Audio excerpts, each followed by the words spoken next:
سفارتی لحاظ سے ماضی کی نسبت عباسی صاحب آپ کیا سمجھتے ہیں کہ پاکستان اس وقت کتنا بہتر ہوا ہے، کتنا مضبوط ہے؟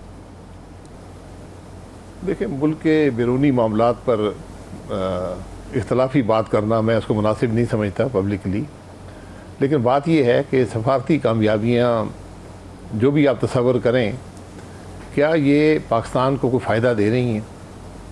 کیا یہ پاکستان کی معیشت پہ کوئی اثر ڈال رہی ہیں؟ کیا یہ پاکستان میں انویسٹمنٹ لا رہی ہیں؟ کیا یہ پاکستان کے نوجوان کو روزگار دے رہی ہیں؟ اگر ان میں سے کوئی جواب بھی مثبت ہے تو پھر بڑی کامیابی ہے، اگر نہیں ہے تو یہ معمول کا سفارتی معاملات چلتے رہتے ہیں۔ پاکستان کے مسائل آج اس کے سفارتی معاملات سے بہت زیادہ ہیں، تو اس پر وزیر اعظم صاحب کو توجہ دینی چاہیے۔ اچھا شاہد صاحب، یہ فرمائیں کہ اس وقت ایک لہر چل رہی ہے پی ٹی آئی ارکان اسمبلی کو نااہل قرار دینے کی۔ جناب احمد چٹھا صاحب، ملک احمد خان بچر، اعجاز چودھری صاحب، بلال اعجاز، اس سے پہلے عبداللطیف چترالی اور لوگ، یہ اور کہا یہ جا رہا ہے کہ درجنوں لوگ ہیں جو اگلے 8-10 دن میں 15 دن میں نااہل ہو جائیں گے اور وہ سیٹیں خالی ہوں گی، اس میں پھر مسلم لیگ نون ہی جیتے گی یا P T I Peoples Party جیتے گی اور حکمران اتحاد مزید مضبوط ہوگا۔ تو آپ سمجھتے ہیں کہ یہ نااہلی، یہ مقدمات کے فیصلے اور یہ صورتحال جو ہے ملک کی جمہوریت کو مضبوط کر رہی ہے، سیاسی نظام کو مضبوط کر رہا ہے، ملک کی مضبوطی کا باعث بن رہا ہے یہ سارا سلسلہ؟ یہ لہریں ہم نے ماضی میں بہت دیکھی ہیں، اور یہ لہریں جو حکومت ہوتی ہے اس کی کمزوری کی ایک واضح دلیل ہوتی ہیں۔ اچھا، اور اگر پی ٹی آئی کے اراکین اسمبلی نااہل ہو رہے ہیں تو اس کا مطلب ہے کہ انہوں نے اپنا ضمیر نہیں بیچا۔ اچھا، تو یہ بالواسطہ یا بلا واسطہ یہ پی ٹی آئی کی کامیابی بن جاتی ہے۔ آپ اس حکومت کو پاکستان کی ہر سیٹ دے دیں، یہ کچھ نہیں کر پائے گی۔ یہ کھوکھلی نااہل حکومت ہے جس کے پاس نہ عوام کا مینڈیٹ ہے، نہ عوام کے اندر کوئی ان کی پذیرائی ہے۔ اس لیے جو مرضی یہ کرتے، طاقت کے زوم میں آپ ہر چیز پاکستان میں کر سکتے ہیں، ماضی میں ہوا ہے، لیکن اس سے ملک کے نہ معاملات حل ہوتے ہیں، نہ کوئی ملک کی سیاست کو فائدہ پہنچتا ہے۔ ہمیشہ اس قسم کے معاملات جو ہیں یہ ملک کو نقصان ہی پہنچاتے ہیں۔ صحیح ہے۔ ابائی صاحب یہ بتائیے گا، آپ یہ بات تو کر رہے ہیں لیکن اس کا جو بیک گراؤنڈ ہے وہ ڈیفینیٹلی 9 مئی ہے اس کے پیچھے۔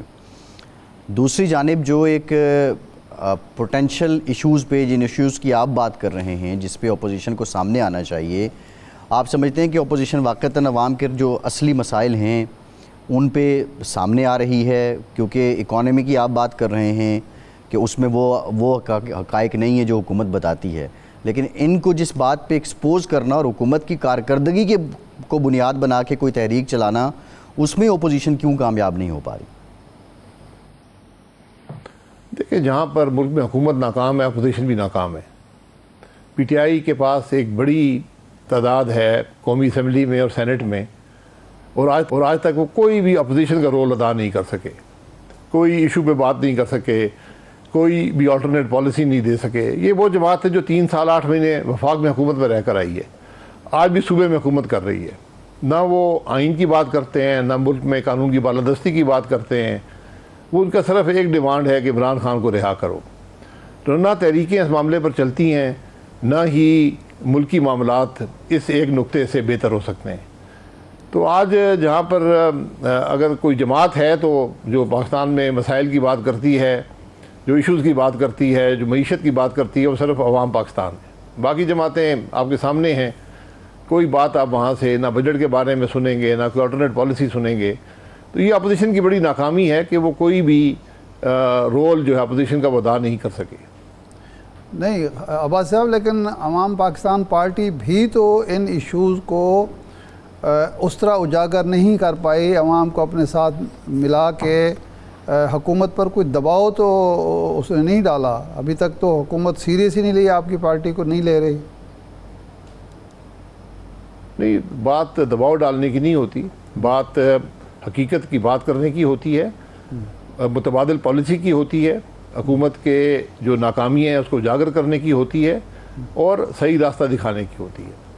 حکومت پر تو ان چیزوں کا کبھی کوئی اثر نہیں پڑتا، کسی حکومت پر نہیں پڑتا، وہ اپنی طاقت کے ذوم میں رہتے ہیں. لیکن آج جو پاکستان کے حقائق ہیں ان پر کسی کو تو بات کرنی چاہیے نا. اپوزیشن کا یہی رول ہوتا ہے. اس کا یہ مطلب نہیں ہوتا کہ پہلے دن ہی لوگ باہر نکل آئیں گے اور حملہ آور ہو جائیں گے، حکومت کو ہٹا دیں گے. لیکن سب سے پہلا جو سٹیپ ہوتا ہے آپ بات تو کریں نا، اپوزیشن بات تو کرے. تو آج کو اور کوئی نہیں کر رہا، صرف ایک جماعت ہی کرتی ہے، اس کا نام عوام پاکستان ہے. نہیں تو یہ جو مفتاح اسماعیل صاحب کے بارے میں اب انکشافات ہوئے ہیں، طارق فضل چودھری صاحب نے سینٹ میں کہا کہ BISP کا بجٹ 21 ارب تک بڑھایا 2 ارب سے، اور پھر جو ورلڈ فوڈ پروگرام کے تحت خریداری تھی وہ ساری اسماعیل انڈسٹریز سے کی گئی، اور یہ مبینہ طور پہ اس کو پروب ہونا چاہیے. تو آپ سمجھتے ہیں کہ یہ آپ جو حق سچ کی بات کرتے ہیں یہ اس کی وجہ سے اب ایک دباؤ آ رہا ہے؟ طارق فضل صاحب کے بیان میں کوئی بھی حقیقت ہے تو سیدھا نیب میں جائیں. اگر جرت ہے جھوٹ مت بولیں. اس سارے معاملے کا کوئی حقیقت نہیں ہے. یہ صرف اب ان کو دباؤ محسوس ہوتا ہے کہ ایک جماعت ہے جو بات کر رہی ہے، ان کو ایکسپوز کر رہی ہے. تو سینٹ کے فلور پر اگر آپ جھوٹ بولتے ہیں، وفاقی وزیر غلط بیانی کرتا ہے، تو پھر اس کی میں کیا ان کے بارے میں کہہ سکتا ہوں. مجھے افسوس ہے. لیکن عباسی صاحب آپ تو نیب کے ختم کرنے کی بات کرتے رہے ہیں، آپ تو نیب کے خلاف رہے ہیں، آپ نیب کو تمام برائیوں کا جڑ قرار دیتے رہے. نہیں، نیب میں وہ جانا چاہتے ہیں نا. اگر وہ یہ سمجھتے ہیں کہ نیب آج موجود ہے، انہوں نے رکھی ہوئی ہے، اسی حکومت نے رکھی ہوئی ہے، تو مفتاح اسماعیل صاحب کے خلاف، میرے خلاف کوئی بات ہے، سیدھے نیب میں جائیں، تکلیف فرمائیں، حقائق عوام کے سامنے رکھیں، جھوٹے الزامات مت لگائیں. مفتاح اسماعیل صاحب نے واضح کر دیا ان کو کوئی تعلق کسی بھی بس کی پروکیورمنٹ سے نہیں ہے. خدا حافظ. آپ کیوں جھوٹ بولتے ہیں اسمبلی کے فلور پر؟ کیوں مس لیڈنگ اسٹیٹمنٹ دیتے ہیں؟ یہ عجیب بات ہے. اس سے صرف یہ ہے کہ یہ حکومت ہر شخص سے خائف ہے، کیونکہ ان کی کوئی وجود نہیں ہے. یہ فارم 47 کی حکومتیں ہیں، فارم 47 کے MNA ہیں، فارم 47 کے وزیر ہیں. ان کے پاس کوئی حقیقت نہیں ہے. یہ صرف جھوٹ پہ گزارا کرنے کی کوشش کرتے ہیں، اور یہ سمجھتے ہیں کہ سوشل میڈیا پر بات کو پھیلا کر یہ شاید ہمیں کو دبا لیں گے، خائف کر لیں گے. ہم اللہ کے کرم سے ہاتھ بھی صاف ہیں، ضمیر بھی مطمئن ہے، اور ہم حق کی بات کرتے رہیں گے. عباس صاحب آپ کہتے ہیں کہ ان کی کوئی عوام میں کوئی پذیرائی نہیں ہے، فارم 47 کی پیداوار ہیں. جتنے بھی ضمنی الیکشن ہوئے ہیں 25 میں 24 میں، اس میں حکومت اور حکومتی اتحاد ہی جیتا ہے. تو اس کا مطلب یہ ہے کہ عوام میں تو ان کی جڑیں مضبوط ہو رہی ہیں، اور وہ سمجھتے ہیں. آج وزیر اعظم صاحب بھی کہہ رہے تھے کہ ہم نے جتنے میکرو اکنامک انڈیکیٹرز ہیں وہ ہمارے حق میں ہیں، ہم نے معیشت کو مضبوط کر دیا ہے، مزید مضبوط کر رہے ہیں. تو اس کی وجہ سے عوام ہم سے خوش ہیں. آپ کہتے ہیں وہ ان کی کوئی پذیرائی نہیں ہے عوام میں، بالکل ہے ہی نہیں. وزیر اعظم صاحب یا ان کے وزیر کسی بھی بازار میں چلے جائیں، حقیقت ان کو معلوم ہو جائے گی کہ آج عوام کیا سوچ رہے ہیں اور ان کی عوام کی کیا حالت ہے. تو یہ خام خیالی میں نہیں رہنا چاہیے، اپنے آپ کو بیوقوف نہیں بنانا چاہیے. یہ جو میکرو انڈیکیٹرز کی بات کرتے ہیں، کیا وہ میکرو انڈیکیٹر جو ہیں وہ معیشت کو مضبوط کر سکیں؟ کیا وہ عوام کو روزگار دے سکیں؟ کیا ملک کے مسائل حل کر سکیں؟ یہ وہ انڈیکیٹرز ہیں جن کا عوام کی حقیقت سے کوئی تعلق نہیں ہوتا. یہ مارکیٹ کے حساب سے اوپر نیچے جاتے رہتے ہیں. اسٹاک ایکسچینج بڑھ جاتی ہے، آپ کو اسٹینڈرڈ اینڈ پور ریٹنگ ایک ریٹنگ بہتر کر دیتا ہے اگر آپ پوری طرح IMF کی کو فالو کر لیں، نہ کریں تو وہیں پہ رکھتا ہے اور کم کر دیتا ہے. تو آج کی حکومت اس خام خیالی کا شکار ہے. ان کو عوام کی حقیقت کا علم نہیں ہے.